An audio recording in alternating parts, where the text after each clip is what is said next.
high friends welcome to रेना समेल इनके என்ன சமையல் பார்க்க போறோம்னா தக்காளி மலிவா கிடைக்கிற இந்த நேரத்துல முஸ்லிம் வீட் கல்யாண தக்காளி பச்சடி தான் பார்க்க போறோம் ரொம்ப எளிமையான முறையில் ரொம்ப சூப்பரா செய்யலாம் அந்த சுவையான கல்யாண வீட்டு தக்காளி பச்சடி முஸ்லிம் ஸ்டைல்ல எப்படி செய்யறதுன்னு வாங்க பாத்திரலாம் தக்காளி பச்சடி பண்றதுக்கு 1 டேபிள்ஸ்பூன் நெய் சேர்த்துக்கலாம் நெய் சூடாய் வரட்டும் நெய் சூடாயிட்டு இதுல 10 போல முந்திரி பருப்பு உடைச்சு வச்சிருக்கேன் முந்திரி பருப்பை போட்டு நல்லா வறுத்து எடுத்துறலாம் முந்திரி பருப்பு நல்லா வறுபட்டு வந்துருச்சு இப்போ இதில் 15 காஞ்ச திராட்சை சேர்த்துக்கலாம் திராட்சையும் சேர்த்துட்டு இந்த நெய்லேயே நல்லா வறுத்துடலாம்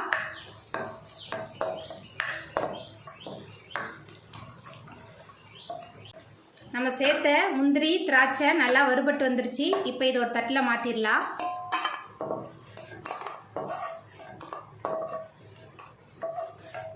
முந்திரியும் திராட்சையும் ஒரு தட்டில் எடுத்து வச்சாச்சு இப்போ பச்சடி எப்படி பண்ணுறதுன்னு பார்த்துடலாம்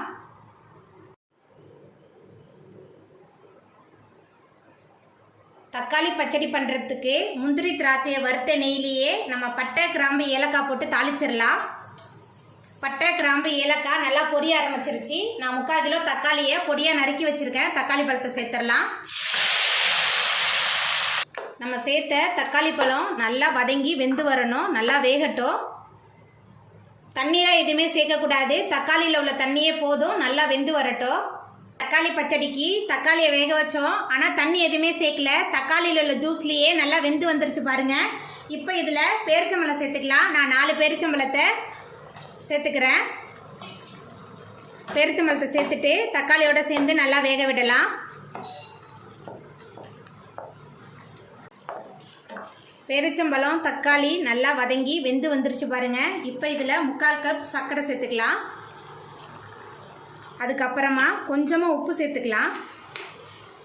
உப்பு சேர்த்துட்டு நல்லா கலந்து விட்டுடலாம்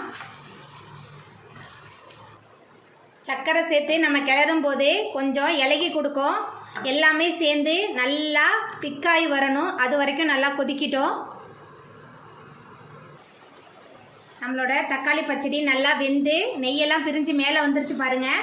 இப்போ நம்ம வறுத்து வச்ச முந்திரி திராட்சையை சேர்த்துடலாம் அதுக்கப்புறமா கொஞ்சமாக ஏலக்காய் தூள் எல்லாத்தையும் சேர்த்துட்டு நல்லா கலந்து விட்டுடலாம் இந்த தக்காளி பச்சடி ரொம்ப சுவையாக இருக்கும் கலந்தாச்சு இப்போ நம்ம அடுப்பு ஆஃப் பண்ணிடலாம் அவ்வளோதாங்க நம்மளோட முஸ்லீம் ஸ்டைல் கல்யாண வீட்டு தக்காளி பச்சடி ரொம்ப சூப்பராக ரெடி ஆகிட்டு நீங்களும் உங்கள் வீட்டில் இந்த சுவையான கல்யாண வீட்டு தக்காளி பச்சடியை செஞ்சு பாருங்கள் இந்த வீடியோ உங்களுக்கு பிடிச்சிருந்தா லைக் பண்ணுங்கள் ஷேர் பண்ணுங்கள் கமெண்ட் பண்ணுங்கள் சப்ஸ்கிரைப் பண்ணுங்கள் அப்படியே பக்கத்தில் உள்ள பெல் பட்டனையும் கிளிக் பண்ணிடுங்க நன்றி